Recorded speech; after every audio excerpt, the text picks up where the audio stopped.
अस्सलाम वालेकुम क्लास। हमारा आज का टॉपिक है red cell indices, red blood cell indices.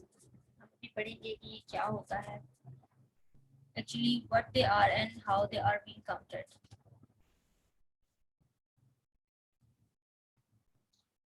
So red blood cell indices are the part of complete blood count CBC, which is usually performed on an analyzer now. We don't do this manually. They are used to help diagnose the causes of anemia, the conditions. There are too few red blood cells. The indices included the average blood cell size, that is called mean corpuscular volume, the hemoglobin amount per red blood cell, that is mean corpuscular hemoglobin, the amount of hemoglobin relative to the size of cell, so mean corpuscular hemoglobin concentration per red blood cell. So what anemia is, as we have discussed in many lectures, what anemia is, it is a deficiency of hemoglobin and that is caused by many reasons. ठीक है, तो morphologically classified होते हैं, इटियोलॉजिकली classified होते हैं। Actually अगर हम देखिए microcytic, normochromic, normocytic and macrocytic anaemias, तो माइक्रोसिटिक क्यों कॉज होते हैं भला? Iron deficiency, chronic infections, thalassaemia, haemoglobinopathies and sideroblastic anaemia. Normocytic होते हैं chronic diseases, IDA, haemoglobinopathies, primary marrow disorders, combined deficiencies, increase destruction, इन सब की वजह से नॉर्मोसिटिक होते हैं। मैक्रोसिटिक एनीमियाज होते हैं वो that are the megaloblastic anaemias in which liver diseases, alcohol, haemoglobinopathies, metabolic disorders, marrow disorders, increase destruction. अच्छा जी, अब ये तमाम के तमाम एनीमियाज हैं हमारे पास जो कि मुख्तलिफ कॉजेज की वजह से हो रही हैं। इन सब के अंदर रेड सेल इंडिसेस आती हैं। मतलब ये कि रेड सेल का बिहेवियर, रेड सेल की मॉर्फोलॉजी क्या हो जाती है, रेड सेल्स किस तरह के दिखते हैं किस डिजीज में, इससे हमें पता लगता है कि ये डिजीज कैसे, मतलब कौन सी वाली डिजीज हुई है, कौन सी डेफिशिएंसी की वजह से ये डिजीज हुई है। If you will see this, तो ये नॉर्मोसिटिक है, ये मैक्रोसिटिक है, ये माइक्रोसिटिक है और ये हाइपोक्रोमिक है। आप देख सकते हैं, आपको बड़ा वाज़ेह फर्क नजर आ रहा है। अगर आपको आदत हो स्लाइड देखने की तो आप झट में पहचान जाएंगे कि कौन सा वाला हाइपोक्रोमिक है, कौन सा वाला नॉर्मोक्रोमिक है। तो these are actually macrocytic, microcytic, normochromic, and microcytic hypochromic anemias. So why it is required? This indices suggest the RBC's appearance, like what RBC looks like in different kind of anemias. So laboratory professionals correlate with the HCT, HB, RBCs.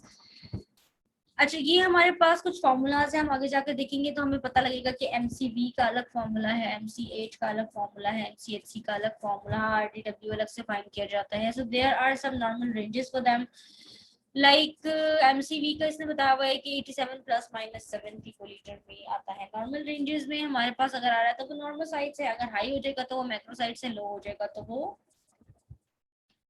Microsites हो जाएंगे। Newborn's के अंदर MCV जो है वो usually इतना होता है कि 70 पिकोलीटर होता है 1 साल की उम्र तक, एंड वो आखिरकार आहिस्ता आहिस्ता बढ़ना शुरू होता है। नॉर्मल प्रेगनेंसी में हल्का सा एमसीवी बढ़ जाता है, ठीक है, क्योंकि फोलेट डेफिशिएंसी हो रही होती है तो मैक्रोसाइटोसिस हो जाता है। अब आप इसको देखिए तो उसने बताया हुआ एमसीवी डिक्रीज हो जाए तो ये अपेरेंस आती है, एमसीवी इंक्रीज हो जाए तो वो अपेरेंस आती है। वो मैक्रोसिटिक है और ये माइक्रोसिटिक अपेरेंस है।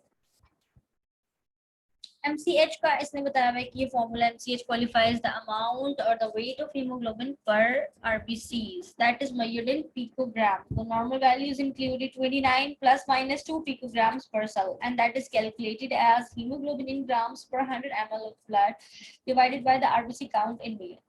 MCV defines the size of the red blood cells, and it is expressed as phi femtoliters as a cubic microns. The normal values of the MCV are 87 plus minus 7. MCH, that is the amount of hemoglobin per red blood cells, that with the normal values of 29 plus minus 2.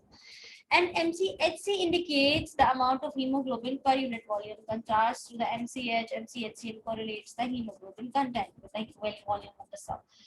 Expressed in the gram per deciliter of the red blood cells, or as in the percentage. The volume, the normal values of the MCHC are 34 plus minus 2.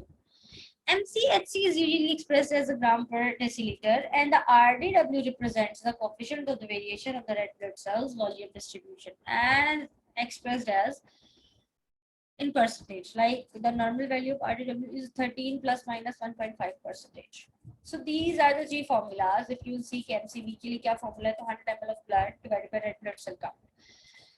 MCH के लिए hemoglobin in gram per 1000 ml of the blood or RBC count, and MCHC के लिए hemoglobin in grams in 100 ml of blood or volume packed cell 100 ml of blood. So let's come to the limitations of the red blood cell indices. What are the limitations for the red blood cells? Through how the test of the red blood cell indices is cost effective and simple. It is a very simple test. आप समझें कि सबसे basic test है ये. जब भी हम किसी चीज को मतलब ब्लड रिलेटेड डिजीज को रूल आउट करना होता है हमें सबसे पहले हम सीबीसी करवाते हैं, जिससे हमें पता लगता है कि हमारे बॉडी के काफी हद तक फंक्शन नॉर्मल चल रहे हैं कि नहीं चल रहे हैं. कंप्लीट ब्लड काउंट में वाइट ब्लड सेल का काउंट है हमारे पास. कंप्लीट ब्लड काउंट जिसे सीबीसी कहते हैं, डब्ल्यूबीसी का काउंट है, प्लेटलेट का काउंट है, इन सब का काउंट आता है. लेकिन रेड ब्लड सेल इंडिसेस के अंदर हम रेड सेल से रिलेटेड देखते हैं जी कि how many red blood cells are present, what are there sizes, MCV क्या है, एमसीएच क्या है, एमसीएचसी क्या है, आरडीडब्ल्यू क्या है.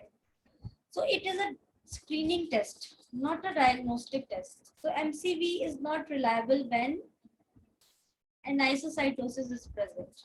अब ये कुछ हमारी लिमिटेशंस आती जा रही हैं कि हमें कहाँ MCV जो है वो हेल्प नहीं करता, कहाँ MCH जो है वो हेल्प नहीं करता. MCV does not reflect the diameter of the RBCs. It is the volume of the RBCs. Okay. And dimorphic anemias में MCV फिर reliable नहीं होता. False और high values आती रहती हैं जो कि बाद में evaluate की जाती हैं. Automated reticulocyte is not standardized yet, and manual method has inner observer bias. तो reticulocyte count के लिए खास तौर पर हम क्या करते हैं, एनालाइजर्स पे डिपेंड नहीं करते हैं, मैनुअली परफॉर्म करते हैं. लेकिन मैनुअली भी इसमें कुछ गड़बड़ आती रहती है because there are some errors when it is perform by some humans. जब भी कोई ह्यूमन किसी टेस्ट को परफॉर्म करता है तो वहाँ पर एरर के चांसेस होते हैं. एक्यूरेसी नहीं आती है, प्रिसीजन आ सकती है, एक्यूरेसी नहीं आती है. तो इस सब के साथ साथ हमारा जो रेड ब्लड सेल इंडिसेस है वो खत्म होता है. इसमें मजीद आपको बताने के लिए यही है कि आप एक दफ़ा रिव्यू कर लें कि रेड ब्लड सेल इंडिसेस में ये इसकी अपीयरेंस होती कैसी है. नॉर्मोसिटिक नॉर्मोक्रोमिक में इसकी अपीयरेंस ऐसी होती है कि आपको देखकर लगता है कि नॉर्मल आरबीसीज हैं.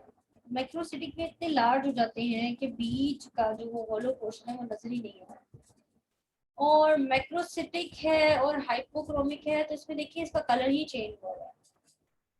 माइक्रोसिटिक हाइपोक्रोमिक में आप देखेंगे कि they are smaller in size but having hollow, मतलब इनका न्यूक्लियस नहीं. आपको पता है कि जब आरबीसीज मैच्योर हो जाते हैं after 120 days they got dead, and उससे पहले अपना न्यूक्लियस जो है वो रिमूव कर देते हैं. इनकी मैच्योर होने का यही पता लगता है हमें कि अगर इन्होंने न्यूक्लियस रिमूव कर दिया तो ये आरबीसीज जो है मैच्योर हो चुके हैं. अगर उन्होंने नहीं किया तो फिर ये रेटिकुलोसाइट्स हैं, तब छोटे हैं, मैच्योर हैं. इसी के साथ हमारा जो लेक्चर है वो खत्म होता है कि हमने रेड ब्लड सेल्स की तमाम डिस्कस करी हुई है. आप मजीद कोई एम्बिग्यूटी हो तो आप मुझसे पूछ सकते हैं. You can ask any kind of question related to red blood cell indices.